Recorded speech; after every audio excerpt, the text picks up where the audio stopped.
Selamat pagi, shalom, damai di hati, salam sejahtera untuk kita semua. Mari kita melanjutkan mendengarkan bacaan renungan Jangan Kita Melupakan Sejarah. Dan judul renungan hari ini tanggal 26 Juni, Bergabungnya Goodluck Harper Bell.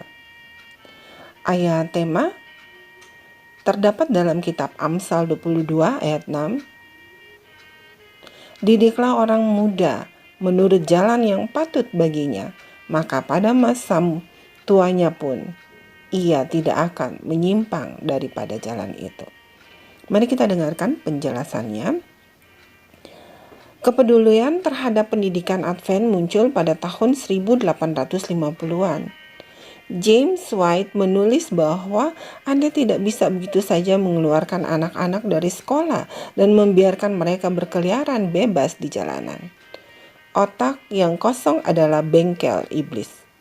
Upaya-upaya untuk mendirikan sekolah Advent bermunculan di tempat-tempat seperti Brookbright, New York, dan Battle Creek, Michigan. Namun semuanya gagal.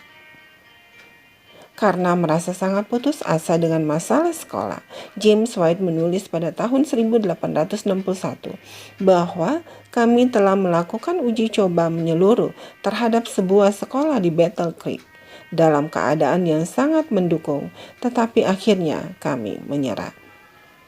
Selama 7 tahun berikutnya, pendidikan tampaknya menjadi hal yang tidak penting dalam Adventisme. Kemudian muncullah Goodluck Harper Bell. Bell pertama kali pergi ke Battle Creek pada musim dingin tahun 1866 sampai 1867 pada usia 34 tahun. Ketika ia harus menemani seorang temannya di Institut Reformasi Kesehatan yang baru saja didirikan. Institusi itu pasti telah membuatnya terkesan karena tahun berikutnya, ketika Bell sendiri membutuhkan perawatan, ia kembali ke situ. Ini tentu suatu hal yang cukup baik, tetapi jauh lebih baik lagi adalah bahwa Bell dirawat di sebuah ruangan dengan teman sekamarnya adalah seorang Advent bernama Osborne. Dari malam ke malam, ia mendengar Osborne yang mengira Bell telah tertidur, berdoa keras-keras untuknya. Ketulusan pria itu begitu memengaruhi Bell sehingga sang pendidik ini bergabung menjadi Advent. Bagian dari perawatan yang ia jalani adalah beraktivitas fisik di udara segar. Karena itu, Willie White menyampaikan bahwa seseorang memberi Bell gergaji tangan dan menyuruhnya menggergaji kayu untuk digunakan oleh penerbit Advent di dekat tempat itu. Di sanalah Edson White, putra tertua James yang masih hidup, bertemu dengannya. Setelah mengetahui bahwa dia adalah seorang guru, Edson menyampaikan betapa ia membenci tata bahasa. Bell menjawab bahwa jika diajarkan dengan benar, tata bahasa adalah salah satu pelajaran yang paling menarik. Pertemuan yang tidak disengaja itu membuat Bell beberapa bulan kemudian dipekerjakan oleh gereja Battle Creek di sekolah mereka.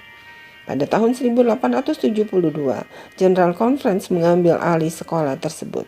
Dengan demikian, lembaga kecil ini menjadi yang pertama dalam sistem pendidikan Advent di seluruh dunia yang pada tahun 2006 telah berjumlah 5.362 sekolah dasar, 1.462 sekolah menengah, dan 106 perguruan tinggi dan universitas.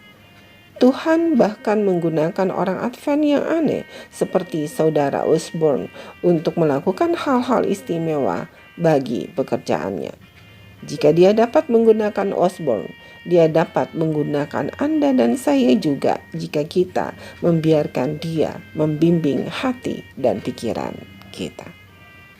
Saudaraku yang kekasih dalam Tuhan Yesus Kristus, demikianlah renungan hari ini. Tuhan Yesus memberkati. Amin.